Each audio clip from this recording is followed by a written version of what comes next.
ఆ కాంగ్రెస్ పార్టీ నాయకులు కూడా మెచ్చుకుంటున్నారు, మాకు కూడా మోసం జరిగిందని. ఎందుకు?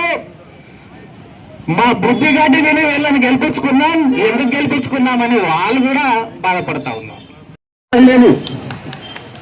ఈరోజు జొన్న పంటలు పండించినటువంటి రైతు ఎండలో ఎండుకుంటా, చెంటలు కాచుకుంటా, కళ్ళం బట్టి నీళ్లు కారుతా ఉన్నాయి. మీకు సోయి ఉందా? అసలు మీరు అన్నమే తింటున్నారా?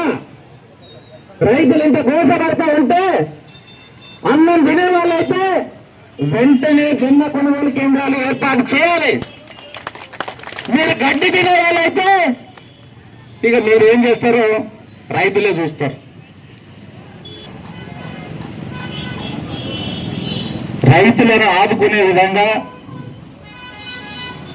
గతంలో కేసీఆర్ గారి నాయకత్వంలో బీఆర్ఎస్ ప్రభుత్వం హయాంలో 10 సంవత్సరాలు ఏ విధంగా అయితే జొన్నలు కొనడం జరిగిందో అదే విధంగా కొనుగోలు కేంద్రాలు ఏర్పాటు చేసి వెంటనే కొనుగోలు చేయాలని ఈ సందర్భంగా రైతులందరి పక్షాన నేను ఈ ప్రభుత్వానికి డిమాండ్ చేస్తా ఉన్నాను.